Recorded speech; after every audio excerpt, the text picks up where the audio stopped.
With that, I would say let's get started. Like Monday night, we'll just go down in alphabetical order, which I guess is a good thing for Neil, since he didn't have a chance to hear anybody Monday night. He'll hear you all tonight before he has to take the stage. All right.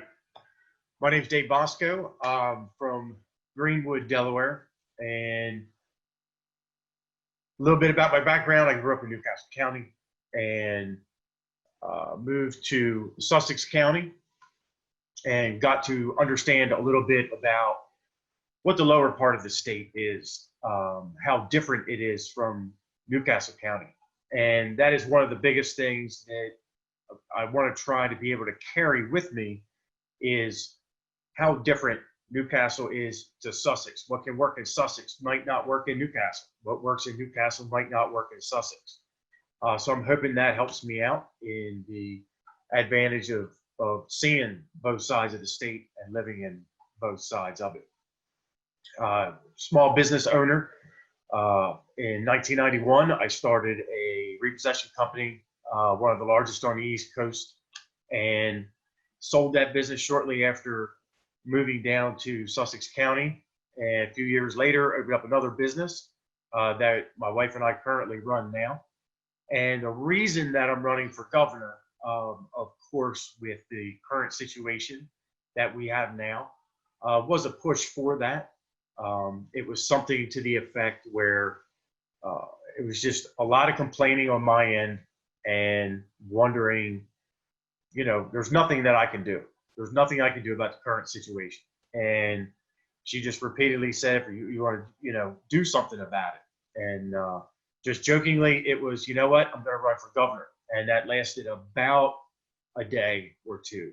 And while all this was going on, seeing the effect that it was having on people who are less fortunate, those that live paycheck to paycheck, that were losing their jobs. The husband would come home and he is unemployed. And then the wife comes home. She says that she is unemployed. And you have unemployment that is 7 weeks behind. And it really started to affect me personally because I was thinking that, you know, we're doing okay. They're not. And it seemed like there was no help for them.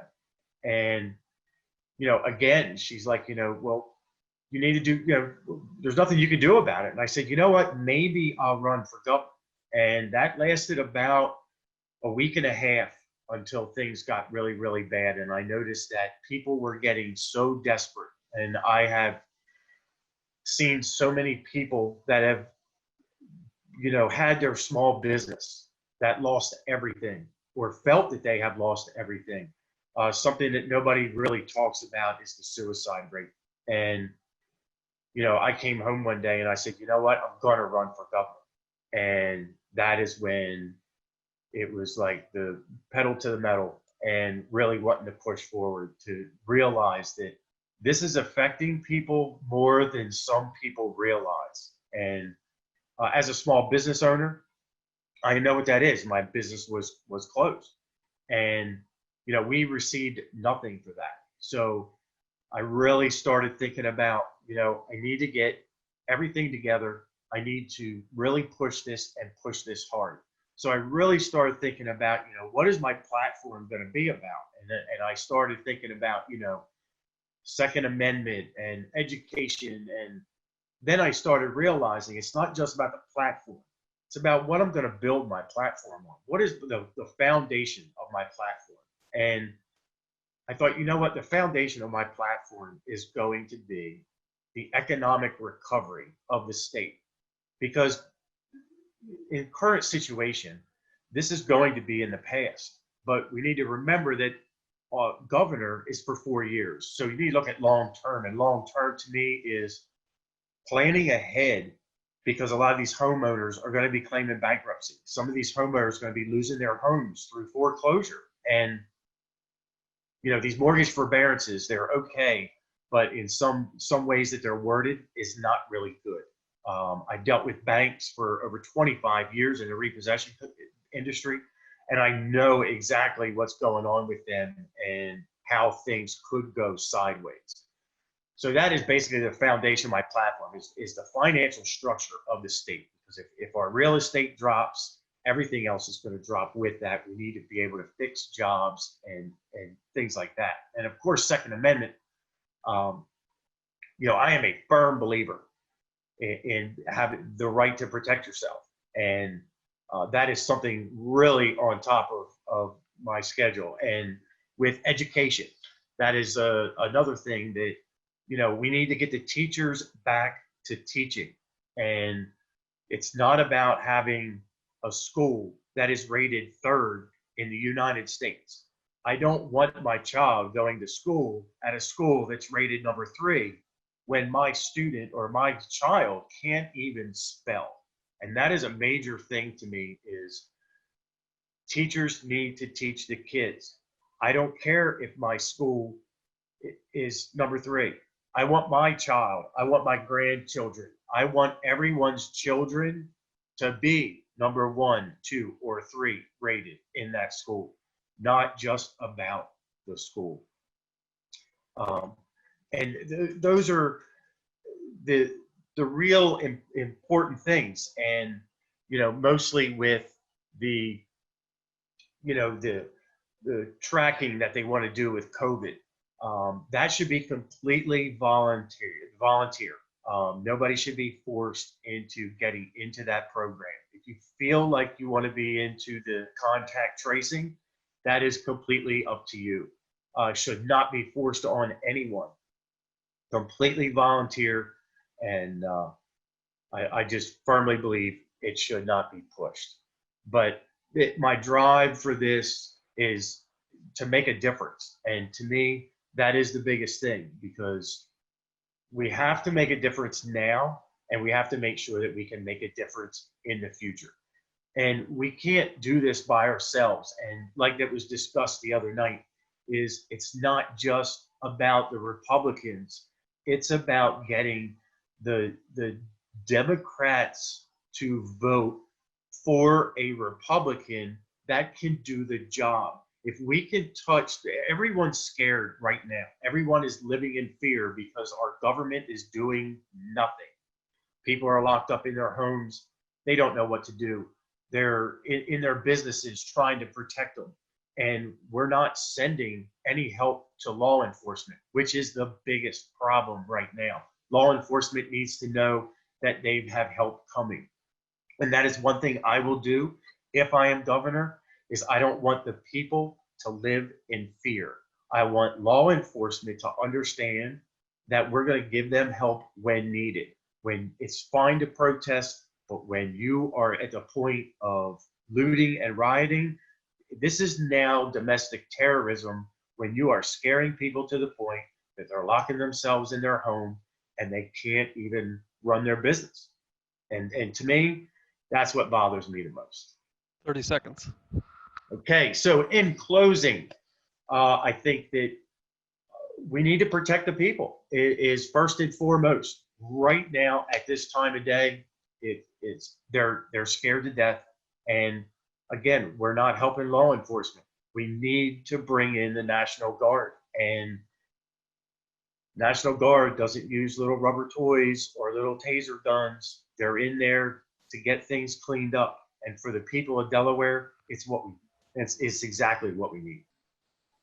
Okay, here's a question for David from Renee Del Cullo.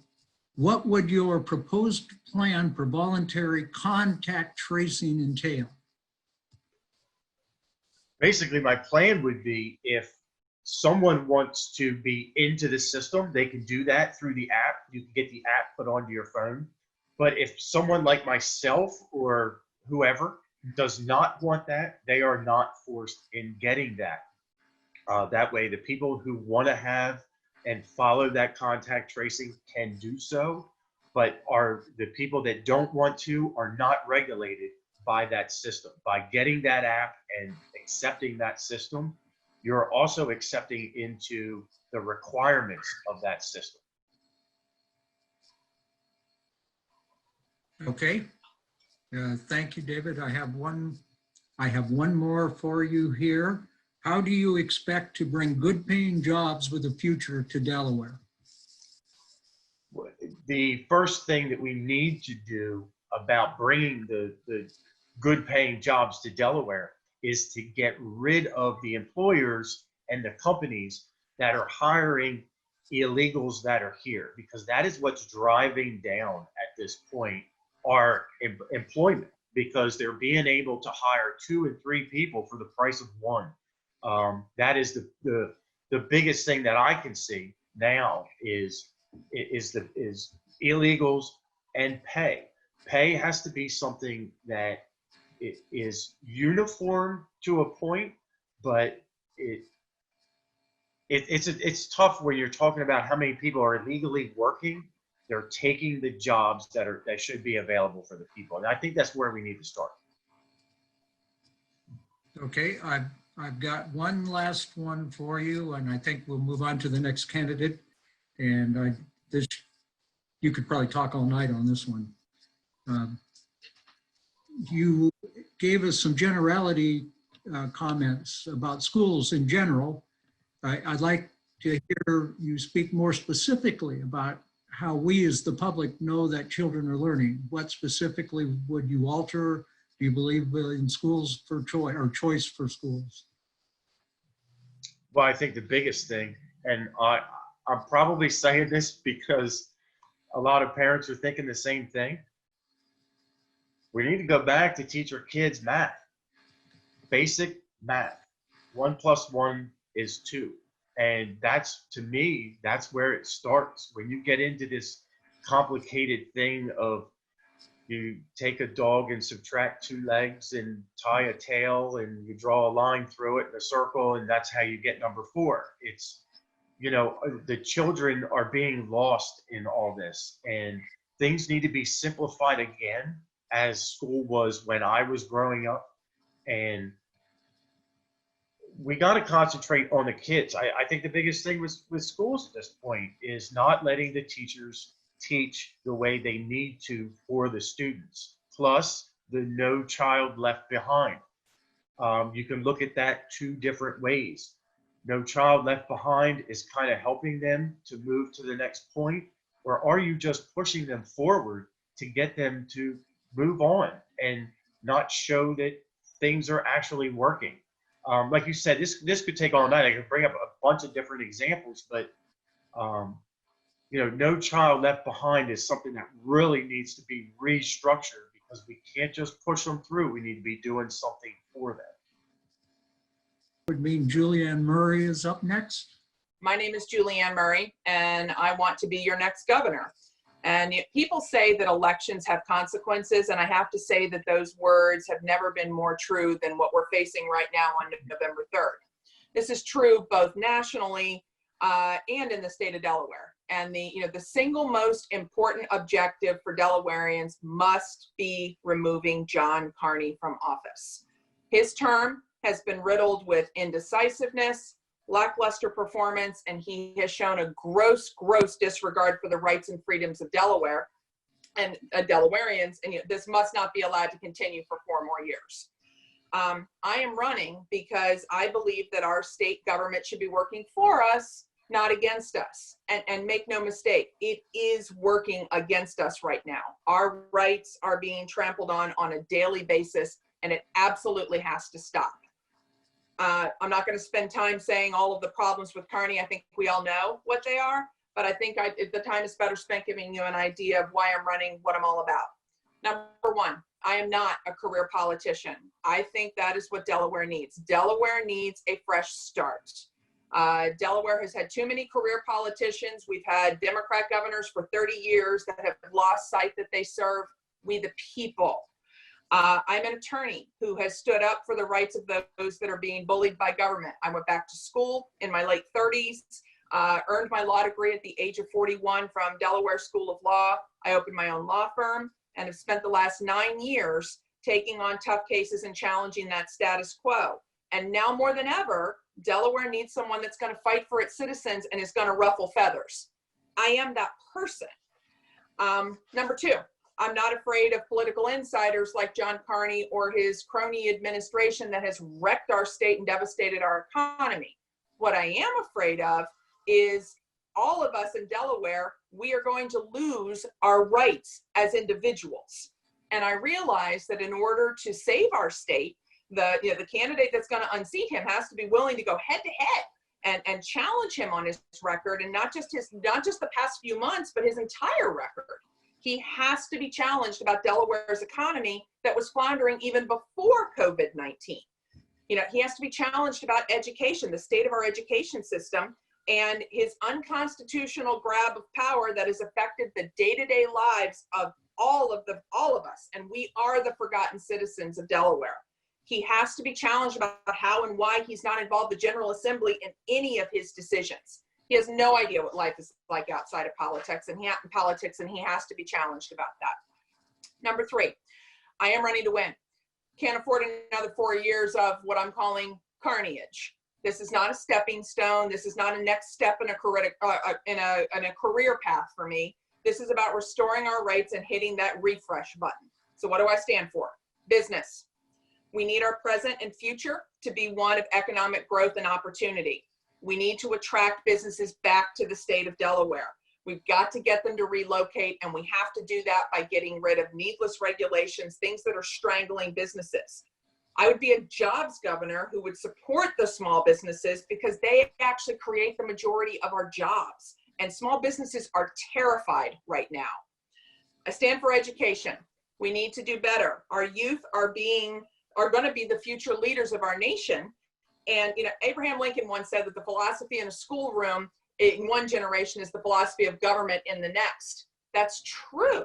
And we need to be teaching our kids how to think, not what to think. Our children have to be taught our nation's history. Delaware Caesar Rodney does not need to be erased from our history. History is a very powerful teaching tool, and those who fail to learn are doomed to repeat it. I stand for law enforcement. I'm hearing this thing about defunding police. I'm 100% against defunding and abolishing the police. And shame on Democrats or anybody else who are degrading the brave men and women in blue. A Murray administration would support law enforcement and public safety, and it would be a top priority. Look at Seattle. Look at Chaz. That is what not having police is like. People are living in fear and are being overrun. We have to back our law enforcement. Absolutely have to. My husband was in law enforcement. I know firsthand what police face daily, and when they put on their uniform, the challenges that they face. I stand for the Constitution. I will honor our Constitution and restore our rights. As an attorney, I've supported and defended the U.S. and the Delaware Constitutions. Our governor has exploited them. He has shown a gross disregard, as I said earlier. I sued him over that. I said, I am the first person that sued him. I challenged the short-term rental ban. I thought the blanket ban was absolutely unconstitutional.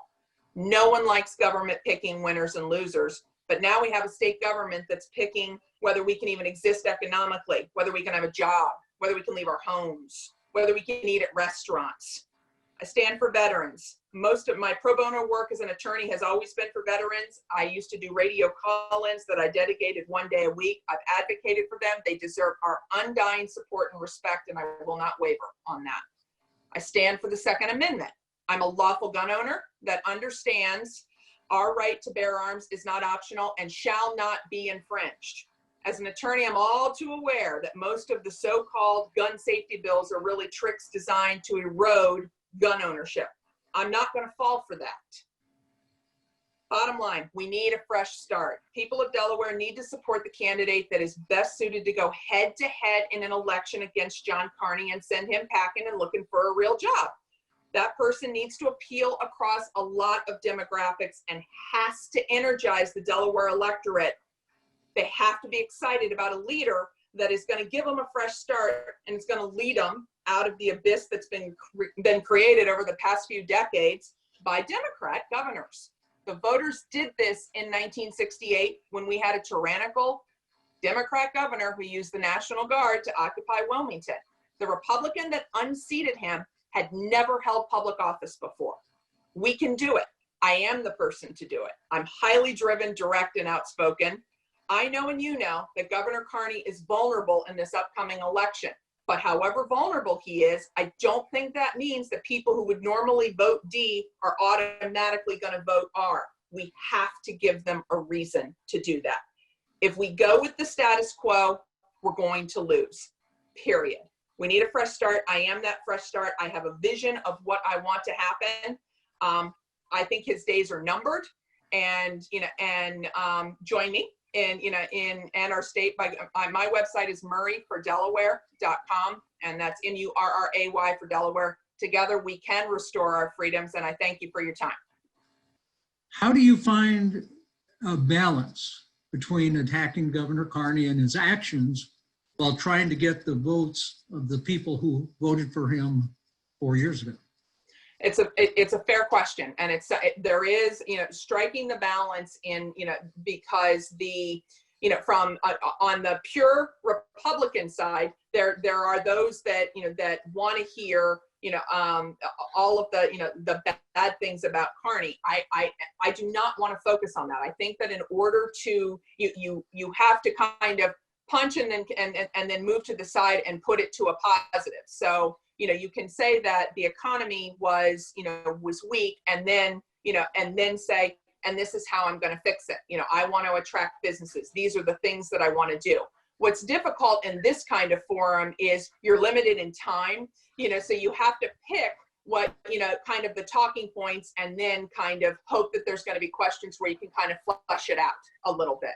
But, I absolutely believe that, it is important to not just go down a negative path of all the things that he's done wrong. You have to have a positive side that says, come on, we can do something about this, and here's a better path. Okay, we've got one more come in for you. Ms. Murray, my household is a two-state employee house. We are being threatened with pay cuts once again. Yep. Can you balance a budget without putting most of the burden on state employees? Tricky. I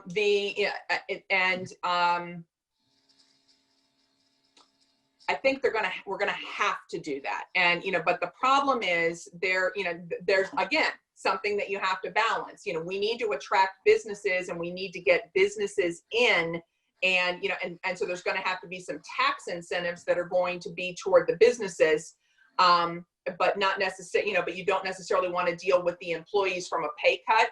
I think that there are other areas where you either have to increase, you either have to reduce expenses or increase income. I think that there are pockets within the budget that where costs could be cut. What I can say is that if I had the entire budget in front of me and could go through it, that my priority would be cutting expenses in other areas that is not wage related for state employees. Good. That brings Senator Bryant Richardson up next. Okay. All right. Well, hello, everyone. I come to you today asking for your support in my campaign to serve as your next governor. I believe you should give me your vote if you want a candidate who has a proven record of working for the people. In my 6 years in office, I have kept my promise not to raise taxes. I've been the leading voice in the General Assembly on the pro-life issue. I've made protecting the Second Amendment a priority. As a member of the Joint Finance Committee, I've helped limit state spending. I've supported efforts to increase funding for the state police. 3 times I voted for increased benefits for our veterans. Many candidates emphasize they aren't professional politicians. Neither am I. My wife and I are in the publishing business, but my focus now is on my responsibilities in the state Senate. What I think novice candidates are trying to say is that they won't be self-serving or dishonest politicians. That's good. I think I've shown during my time in office that I have kept promises and cared deeply about serving the needs of citizens and not my own. As a member of the Joint Finance Committee, I have a better understanding of the requirements to improve in the areas of public safety, education, private sector job growth, and responsible government. Since being in office, I introduced and passed legislation to combat human trafficking, I authored a resolution to instruct our youth toward drug-free lifestyle choices. I fought for and obtained increased funding for the Home of Hope, an addiction rehabilitation center for women, the first of its kind in the Mid-Atlantic region. I've served on more than a dozen committees and task force, including a president, the Joint Finance Committee, Elections and Government Affairs Committee, and Veterans Affairs. I sponsored or co-sponsored more than 90 bills, all but 3 of which passed. It takes, winning elections and serving in government are serious undertakings. It takes knowledge and experience to run an effective campaign. Even more important, it will take knowledge, experience, and tremendous perseverance to reform our government. Liberals will not give up control without a fight. With your help and support, we can put a Republican in the office of governor on November 3rd. I am ready and determined to win. You can go to my website, richardsongovernor.com, to sign up to help me with my campaign. Thank you for listening, and I'm ready to take questions. How will you appeal to voters that are pro-choice or are concerned that they may lose this, quote, right, unquote? My emphasis on the life issue, science is on our side on the life issue. Life begins at conception. There's no dispute about that. Look in any embryology book. How we as a society respond to that information determines the type of society that we have. I introduced 2 bills. They're reasonable bills this past year. One was the Unborn Child Protection Act. That would prevent abortions past 20 weeks. When the heart's beating, when all the extremities are formed, when all the internal organs are formed, the type of abortion at that particular time is to dismember the child or to poison the child, to burn its skin off. You know, if we think that most of the people in the state of Delaware approve of those 2 techniques, we're wrong. But Planned Parenthood has such a stranglehold on the Democrat Party that they are scared to death of Planned Parenthood. And this should not be. The other bill that I introduced was an ultrasound bill. When women are given the opportunity to view the ultrasound, 4 out of 5 will choose to carry that baby to term, because women right now are being lied to. They're being told it's just a clump of cells. It's not just a clump of cells. Right from the very beginning, the original DNA molecule has the 23 chromosomes from the male and 23 from the female that forms a unique DNA molecule. If left uninterrupted, it becomes a human being. It becomes you and me. So I feel pretty strong on this.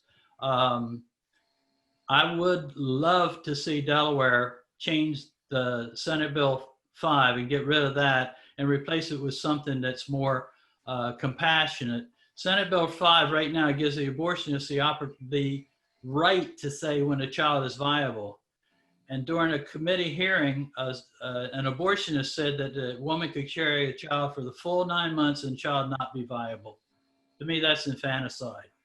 This is something that it's the reason I entered politics to begin with. I care about that, but I also care about the economy, jobs, and a whole lot of other things. So I hope that answers the question. If not, there's another question for me. Thank you. Okay, here's a quick one for you. What's your Second Amendment stance? Oh, absolutely. It shall not be infringed. I don't know. It's kind of hard not to know the meaning of infringe. It should not be in any way interfered with. Now, when that was written, someone recently sent me some information I thought was very good. When that was written, the people that wrote that had just overcome an oppressed government. They did not come back from a hunting trip. So they know how serious this is. And for anyone to say that we don't need as citizens to be able to arm ourselves, they're completely wrong. I am a strong advocate of keeping and bearing firearms. Okay, let's see. This one, you're going to have to really cut to the bone to keep us on schedule. No, this is for everybody. What are you currently doing to open up Delaware back to normal, not new normal, and remove the harmful mask mandate, which is based on real science? I'm not sure. I've been to 4 rallies. 3 of the rallies were at Legislative Hall. 1 was in Seaford. The people, I would love to be able to do something. You know, the senators were locked out of Legislative Hall. The House members could still go to Legislative Hall with their admission keys, but we were locked out for a while. Governor doesn't really care what we think about the issues. There's 62 legislators with 1 governor. And instead of consulting with the legislators, he's just made the decisions on his own. This is completely wrong.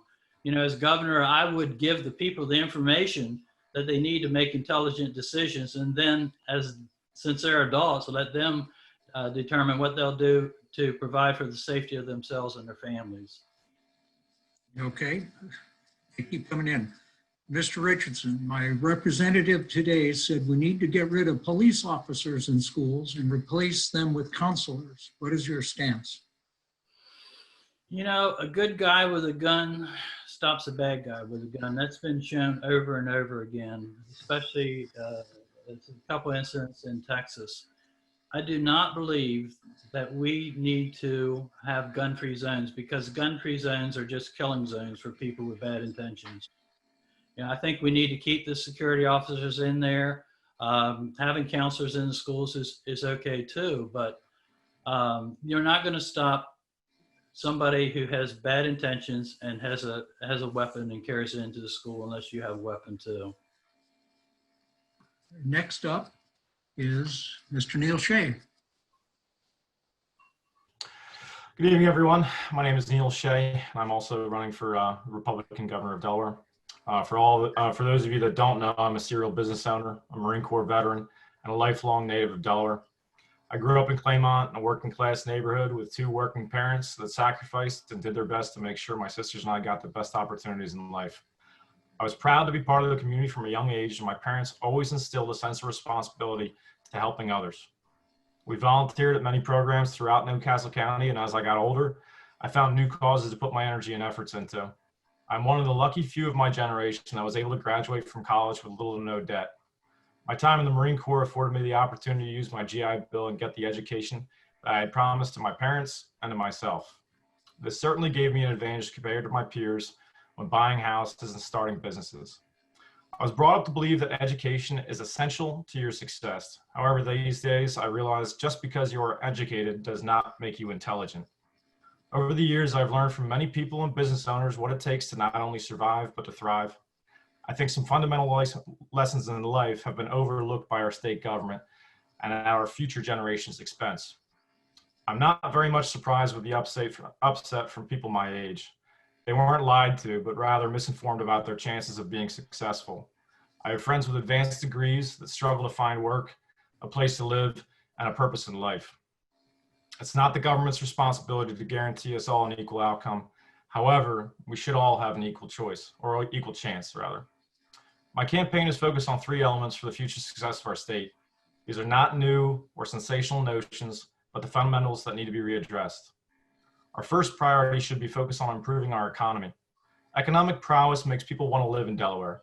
We should have one of the strongest economies in the country due to our advantageous and pre-existing business laws. There are states that offer all sorts of incentives for businesses to relocate to them because they know employers bring jobs, tax revenue, and a brighter future. Providing Delawareans with high-paying jobs with the opportunity for advancement is essential for all of our growth. Not only does the private sector always do a better job of this, but we should rely on their input much more when planning new ventures for the state of Delaware. Under the current administration, and the economic downfall due to the coronavirus, we need to be forward thinking to when this ends and how we recover.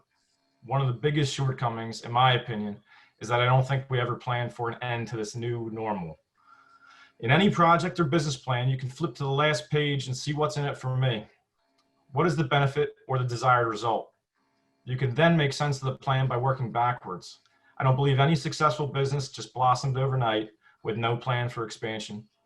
For instance, you'd never tell a bricklayer just go build a wall. They need to know what the wall is for in case it needs to carry a load, have a door, or even a window. It doesn't make much sense to make superfluous rules on businesses already struggling by people that don't know how to run a business, nor have they ever run a business. The economy impacts so many other things. People have pride in what they do each day, and it gives them a sense of purpose, if not just a reason to get up in the morning. Not so long ago, it was much more common to stay in one field and work for the same corporation your entire career. Now, young people are struggling to get by and job hop constantly in and out of fields from their formal education. I would know because I started in roofing, moved to finance, then owning a janitorial business, and most recently a brewery. We've been forced to move where the money is. That is not a sign of a healthy growing business. That's a sign of an exploited labor pool. We need to focus our economy's attention on job creators. We need to offer incentives to entrepreneurs. I've had the privilege of working with some nonprofits in Wilmington that gave financial advice to set folks up for success in community college. Why can't we offer the same advice to young folks starting off? This brings me to my second campaign focus, which is education. Benjamin Franklin said, an investment in knowledge pays the best interest. Delaware schools need improvement at the local level. I think we are best suited to reforms to education in the way of school choice. Students should not be handcuffed to an underperforming institution because it's right down the street. Alternatively, we should be encouraging charter schools to break up the monopoly caused by encroaching school districts. One of the most beautiful things about encouraging competition is it brings the cream to the top. And any such school reform, such as the one in Christina right now, it should be an open book policy. Anything that's paid for by the state, we should all be able to audit the books. Better schools make better people, and better people make better decisions with their lives. A staple of the school system's curriculum should focus on financial literacy. I can't tell you how many people from my generation can't balance a checkbook, let alone if they use one. Young people have been duped into digital spending. Digital spending only encourages you to spend more and take on more debt. If I offered you a $100 bill and a debit card, I think you would hold on to the $100 bill a lot longer than your first swipe of that card. Young people have what seems to be an unsurmountable debt due to various reasons, but we're never taught how to mitigate this part of life. Financial literacy programs would teach people about borrowing, investing, saving, and spending. If we have time to have electives in video production, drama, and theater, we have time to teach young people how to get ahead. By the time kids graduate from high school, they should certainly know the difference between an annual percentage rate and an annual percentage yield. These two terms that get so many people out the door at 18 racking up debt from predatory lending habits and credit card dealers. Instead of bailing them out, we need to better educate them to avoid the colossal problem that is causing all of this, and that will sometimes determine the outcome of the rest of their lives. My final focus is on the balance of power in politics. We currently have an overwhelmed by the Democrat control over the state. Even if we don't get along, there should be no taxation without representation. Most Republicans don't have a chance in the smaller committees in Dover, be it 3-2, 5-1, 7-0. It doesn't sound fair to me. We need to have a more fair and balanced approach to decision making. Recently and most notoriously is the fact that that privately maintained statues and displays have been taken down without any say from those in their respective communities. Though I have my personal beliefs on many key issues, a democracy is only successful when everyone has their voice heard. I'm a gun owner and I'm an advocate for gun owners. I support all of our law enforcement and I pray for them regularly. I believe in equal rights and individualism. I'm not going to attempt to repeal laws that were fought long and hard over, especially ones that will cost the state valuable resources that can be used for much more benefit. I'm a Catholic, and my duties are God and country. And after that, Delaware has always been my home, and I will protect our interests for the rest of my life. In November, I urge you to remember, economy, education, and a balanced Delaware are the keys to all of our success. And in such a divided time, I hope we can work together and unite with a motto my dad lives by, is spread joy. If you'd like to learn more about me, please visit shayfordelaware.com. We also have a live contribution page that makes this campaign possible, and we appreciate all the donations that have been made. Thank you for all your time and consideration, and I'm open to all and every question. Okay, we've got a couple for you. Do you support or oppose economic incentives to try to get outstate businesses to relocate into Delaware, i.e. millions to Amazon, et cetera? There are many different ways you can do that. There's tax incentive programs. Even the state of New York offered, I believe it was no state income tax for small businesses that moved there for a period of time, be it 5 or 10 years. Even the franchise taxes that LLCs pay in the state of Delaware sometimes seem erroneous only because they're the same for everybody, regardless of their size. There's a lot of different ways that we can incentivize this, even going back to hiring students from University of Delaware, Deltech, or similar programs from the state. There's an innumerable amount of ways to attract business to Delaware, and a lot of that would go into a lot of detail that I could speak on all night. Okay, let's see, we've got a couple of things. When you talk about bringing good jobs, would you look in Kent and Sussex as well as Newcastle? Western Sussex has been struggling since the loss of the jobs at the DuPont plant in Seaford, and actually Sussex is still in recession. We've never recovered. Absolutely. There's a generous labor pool in Sussex and Kent County that hasn't been tapped into, and there's no reason why businesses shouldn't expand down that way. And that's actually a great example of how we could incentivize businesses to come down there. Is there's different tax programs again that you could have large infrastructure businesses like Amazon, or say if DuPont were to come back, or if AstraZeneca or any large manufacturing companies. There's lots of space. There's lots of space in Sussex, Kent County, and there's an innumerable amount of people that want high-paying jobs. And it doesn't just mean that we have to cluster everything together in Newcastle County, and I think that's actually a poorer choice, because when you have those big buildings and everybody living close to it, it's just the urbanization of a lot of the suburbs. We don't need to do that. Okay, they're coming in faster than you guys can answer them. What would you have done differently, most specifically with church in this current pandemic? Would you have put restrictions on the church, or how would you have handled? I think everybody's up to their, I think this was handled very incorrectly. There should have been more people that were part of the community that have a say-so in how this is handled. I believe one of my key points about individualism is that you get to choose what is right for you. The government can't mandate these things, and that's why they're mandates and recommendations and not laws. If churches are if we're supposed to be separated from church and state, I don't know why the government can tell the church exactly what to do, unless it was the bubonic plague, and we're not going through that right now. We don't have the numbers to show that. Along with a lot of other industries that were negatively impacted by this, some that will probably or likely never reopen, just because we're going through all these guidelines in phase 1, phase 2, and no talk of phase 3, that they're not experts. These people are winging it, and they're just seeing what they can do without too many people screaming at them for it. And personally, I'm a Catholic. I don't think they should have ever closed the church. That could have been your choice. With that, it's time to get excited. We've got to shake off the woo flu blues and get out and get people moving and excited and going. Presidential primary, July 7th, don't forget.